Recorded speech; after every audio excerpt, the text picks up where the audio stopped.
அங்கே இனி அற்ப ஆயுசுள்ள பாலகனும் தன் நாட்கள் பூரணமாகாத கிழவனும் உண்டாயினார். 100 வயது சென்று மறிக்கிறவனும் வாலிபன் என்று எண்ணப்படுவான். 100 வயதுள்ளவனாகிய பாவியோ சபிக்கப்படுவான். ஹல்லேலூயா. இந்த வசனத்துல போட்டிருக்கு, அங்கே அற்பாயுசுள்ள பாலகன் கிடையாது. ஆண்டவருடைய ராஜ்யத்துல ஆண்டவர் உங்களுக்காக சிருஷ்டித்திருக்கிற இந்த புதிய வானம் புதிய பூமியில அற்பாயுசுல யாரும் மரிக்க மாட்டாங்க. குறைஞ்ச வயசுல யாரும் மரிக்க மாட்டாங்க. இங்க மரணம் கிடையாது. அந்த வசனத்துல போட்டிருக்கு, 100 வயது சென்று மரிக்கிறவனும் எப்படி இருப்பானா, வாலிபன் எனப்படுவானா.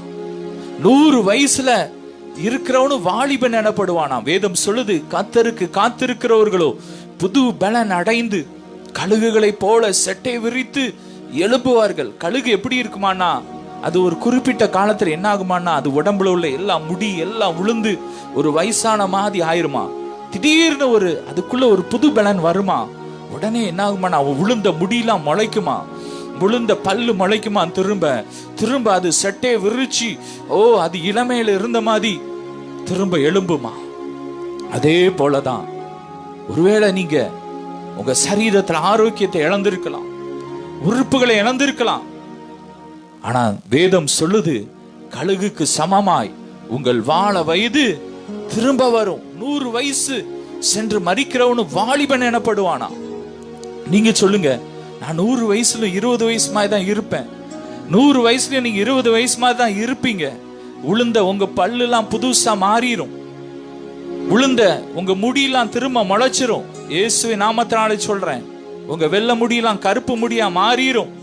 உங்க தோல்லாம் இளமையா மாறிடும். உங்க ஸ்கின்னுக்கு வயசாகாது. வேதம் அப்படிதான் சொல்லுது. நான் ஏதோ பொய் சொல்லல, வேதம் சொல்லுது. இத நிறைய பேர் 1000 வருஷம் அரசாட்சியில தான் இப்படி எல்லாம் நடக்கும்னு சொல்றாங்க. ஆனா அப்படி வேதம் சொல்லல. 1000 வருஷம் அரசாட்சியில மரணமே கிடையாது. ஆனா இந்த வசனத்துல போட்டிருக்கு, 100 வயது சென்று மரிக்கிறவன். இன்னொரு அந்த வசனத்துல போட்டிருக்கு, 100 வயதுல இருக்கிற பாவி சபிக்கப்பட்டவன். 1000 வருஷம் அரசாட்சியில பாவிலாம் இருக்க மாட்டான். 1000 வருஷம் அரசாட்சி இதை விட மகிமையா இருக்கும். அங்க மரணமே கிடையாது. ஆனா இங்க 100 வயசுக்கு மேலதான் மரணம் வரும் என்று வேதம் சொல்லுகிறது. 100 வயசுக்கு முன்னாடி ஒருத்தனும் மரிக்க மாட்டான். அற்பாயுசுள்ள பாலகன் இங்கே கிடையாது. இந்த வசனம் இருக்கு. ஆனா ஏன் நிறைய பேர் சீக்கிரம் மரிக்கிறாங்க? ஆனா நம்ம என்ன பண்ணணும்னா, இந்த வசனத்துல வச்சு நீங்க ஜெபம் பண்ணணும். ஏசப்பா, அந்த வசனத்துல இப்படி நீங்க போட்டிருக்கீங்களப்பா, அந்த கிருபை எங்களுக்கு கொடுங்க, இந்த ஆசீர்வாதத்தை சுதந்திரிக்க எங்களுக்கு கிருபையை கொடுங்கன்னு சொல்லி விசுவாசிச்சு நம்ம சுதந்திரிக்கணும். அவிசுவாசத்தினால் சிலர் அதில் பிரவேசிக்க கூடாமல் போனார்கள் என்று வேதம் சொல்லுகிறது. நிறைய பேர் கானானுக்குள்ள போகல, ஏன்னா அவங்களுக்குள்ள விசுவாசம் இல்லை. எப்படி நான் அங்க போறேன். இன்னைக்கு நிறைய பேருக்கு அதான், எங்க நான் பிழைக்க போறேன், எங்க இந்த வியாதி சுகமாக போகுது, எங்க இந்த பாடு மாறப்போகுது, எங்க இந்த பிரச்சனை மாறப்போகுது, எங்க இந்த கடன் மாறப்போகுது நீங்க நினைச்சீங்கன்னா மாறாது. ஆனா வேதம் என்ன சொல்லுது? கர்த்தர் எனக்காக யாவையும் செய்து முடிப்பார். நான் 100 வயசுல 20 வயசு மாதிரி தான் இருப்பேன். நான் 100 வயசுக்கு முன்னாடி மரிக்க மாட்டேன். ஒருவேளை வயசானவங்க யாராவது பார்த்துட்டு இருந்தீங்கன்னா அறிக்கை பண்ணுங்க. நீங்க அறிக்கை பண்ணும் போதே உங்க இளமை திரும்ப வரும். நீங்க 20 வயசுல இருந்ததை விட நீங்க இளமையா இருப்பீங்க. காலேப் சொல்றான், நான் 40 வயசுல யுத்தத்துக்கு வந்தேன், இப்ப எனக்கு 80 வயசு ஆகுது, என் கண்ணுல இன்னும் ஒளி மங்கள, நான் இன்னும் யுத்தத்துக்கு போக்குவரத்துமா இருக்கிறேன் அப்படின்னு சொல்றான். என் அன்பிற்குரியவர்களே, கர்த்தருக்கு காத்திருக்கிறவர்களோ புது பலன் அடைவார்கள். சும்மா எல்லாருக்கும் இந்த ஆசீர்வாதம் கிடைக்காது. சும்மா ஏதோ கடமைக்கு வாரத்துல ஒரு நாள் கோயிலுக்கு போனேன், நான் ஒரு கிறிஸ்தவன் சொல்லிட்டு வாழ்றவனுக்கெல்லாம் இந்த வசனம் கிடைக்காது. அந்த ஆசீர்வாதத்தை சுதந்திரிக்க முடியாது. யார் இரவும் பகலும் எத்தனை உபத்திரவத்தின் மத்தியிலும், போராட்டத்தின் மத்தியிலும், பிரச்சனையின் மத்தியிலும் என் இயேசு எனக்கு போதும், என் செல்லம் எனக்கு போதும்னு சொல்லி ஆண்டவருடைய சமூகத்துல காத்திருக்கீங்களோ, அவங்களுக்கு தான் அந்த கிருபை கிடைக்கும். வேதத்துல பாத்தீங்கன்னா ஏறக்குறைய 80 வயசுள்ள அன்னாள் என்ற ஒரு தாய் இருந்தா. அவன் என்ன பண்ணானா, இரவும் பகலும் ஆண்டவருடைய ஆலயத்திலிருந்து அவர் ஆராதிச்சுக்கிட்டே இருந்தா. ஏறக்குறைய 7 வருஷம்தான் புருஷனோட வாழ்ந்திருக்கான். அதுக்கு பிறகு தனிமை தான், ஃபுல் ஆண்டவரோடு தான். அவ கேள்வி கேட்கல ஆண்டவர்கிட்ட, என் வாழ்க்கை எப்படி ஆச்சு கேள்வி கேட்கல. அந்த உபத்திரவத்தின் மத்தியிலும் இயேசு எனக்கு போதும், என் செல்லம் எனக்கு போதும்னு சொல்லி ஆண்டவருடைய சமூகத்திலே காத்திருந்தாங்க.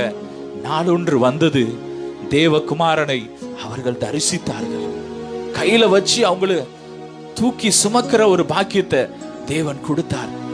ஆண்டவருடைய சமூகத்துல யார் யார் நீங்க காத்திருக்கிறீங்களோ, உணவு வேண்டாம், எது வேண்டாம், எனக்கு ஏசப்பா போதும்னு சொல்லி காத்திருக்கீங்களோ, அவங்களுக்கு ஆண்டவர் ஏராளமான நன்மையை வச்சிருக்கிறார்.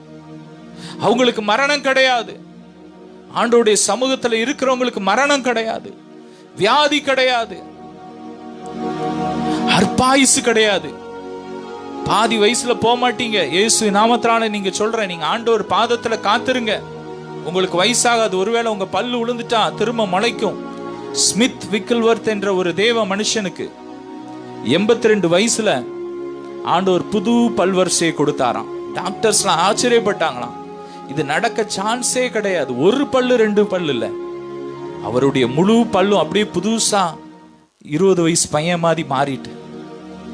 ஆண்டவரால கூடாத காரியம் ஒன்றுமே கிடையாது. ஏன்னா வாக்குத்தத்தம் அதான் போட்டிருக்கு, 100 வயசும் 100 வயசுல உள்ளவனும் வாலிபன் எனப்படுவான். ஏன்னா நம்ம ஆண்டவர் அப்படிதான் இருக்கிறார். நீங்க பரலோகத்துல போய் நம்ம ஏசப்பாவை பார்த்தீங்கன்னா, பிதாவாகிய தேவனை பார்த்தீங்கன்னா, அவர் எப்படி இருக்காருன்னா, அவர் இளமையா இருக்கார். அவர் ஆதியும் மந்தமும் இல்லாதவர். அவர் எப்போ உருவானார்னே கிடையாது. அவர் தோட்டக்க முடியும் இல்லாத தேவன். இத்தனை ஆண்டுகள் ஆனாலும் அவர் இளமையா இருக்கிறார். 20 வயசு வாலிபன் மாதிரி தான் இருக்காரு. இன்னைக்கு அவருடைய சாயலாக, அவருடைய ரூபமாக சிருஷ்டிக்கப்பட்ட அவருடைய பிள்ளைகளாகிய நாமும் எப்படி இருக்கோம்னா, வேதம் சொல்லுது, அவர் இருக்கிற பிரகாரமே நாமும் இந்த உலகத்துல இருக்கிறோம்.